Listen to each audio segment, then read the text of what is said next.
మీ business ఏదైనా మీ ఊర్లో promotion చేయాలంటే అది సుమన్ టీవీతోనే సాధ్యం. ఇప్పుడే సంప్రదించండి.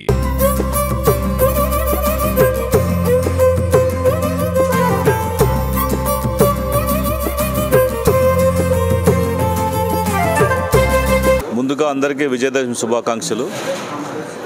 విజయదశమి సందర్భంగా దేవి నవరాత్రుల్ని ఈరోజు భారతదేశ వ్యాప్తంగా అనేక నగరాల్లో, పట్టణాల్లో, గ్రామాల్లో కూడా మనము అమ్మవారి ప్రతిమలు ఏర్పాటు చేసుకొని ఎంతో భక్తి శ్రద్ధలతో పూజలు నిర్వహిస్తున్నటువంటి కార్యక్రమంలో భాగంగా నేడు పామిడి పట్టణంలో ఉన్నటువంటి ప్రముఖుల యొక్క ఆహ్వానం మేరకు, అదేవిధంగా ఇక్కడ అంబా భవానీ దేవస్థానం కమిటీ వారి యొక్క పిలుపు మేరకు మేమందరూ కూడా ఇక్కడ రావడం జరిగింది. అమ్మవారి సందర్శన చేసుకున్నాం. ఆమె యొక్క ఆశీస్సులతోటి మన అందరూ కూడా చల్లగా ఉండాలి. ప్రత్యేకించి అనంతపురం జిల్లా కరువు కాటకాలతో ఉన్న జిల్లా మంచి వర్షాలు పండి రైతన్నలకి మంచి ఒక పంటలు పండించేటువంటి ఒక ఆశీస్సులు అమ్మవారితో మెండుగా కావాలని కోరుకుంటూ, అదేవిధంగా రాష్ట్రంలో నారా చంద్రబాబు గారు ముఖ్యమంత్రి అయిన తర్వాత అనేక సంక్షేమ అభివృద్ధి కార్యక్రమాలు చేపడుతున్నారు. వారికి అమ్మవారి యొక్క ఆశీస్సులు మెండుగా ఉండాలి. ఇంకా శక్తిని పెంపొందింపజేసేలాగా ఆమె ఆశీస్సులు ఇస్తూ ఈ రాష్ట్రాన్ని త్వరితగతిన అన్ని రంగాల్లో ముందుకు తీసుకోవడానికి ఇంకా పెద్ద ఎత్తున అమ్మవారి ఆశీస్సులు కావాలని చెప్పేసి కోరుకుంటున్నాము.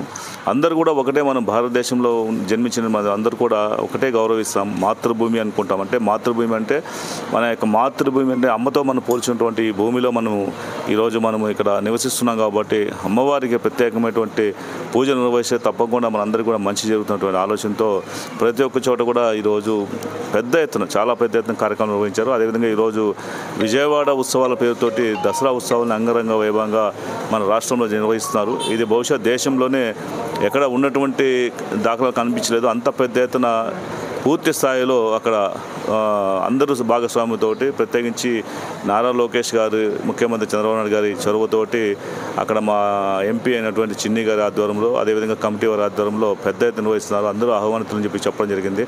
చాలా బాగా నిర్వహిస్తున్నారు. ప్రతిరోజు కూడా వివిధ రకాలైనటువంటి కళా సంబంధించినటువంటి కార్యక్రమాలు కావచ్చు, భక్తి గీతాలు కావచ్చు, భక్తి సంబంధించినటువంటి కార్యక్రమాలు కావచ్చు, ఇంకా అనేక రకాలుగా ఈ నవరాత్రులను చాలా దిగ్విజయంగా చేస్తున్నారు. కాబట్టి రాష్ట్రంలో ఉన్నటువంటి ప్రతి ఒక్కరు కూడా వీలైతే సందర్శించి విజయవాడలో ఉన్నటువంటి ఆ ఉత్సవాలు కూడా పాల్గొనాల్సిందిగా అందరినీ కోరుకుంటూ సెలవు తీసుకుంటాం. అలంకారము మహిమాన్వితమైన శ్రీ అంబాభవానీ దేవి యొక్క అలంకారంతో కూడా కూడినది.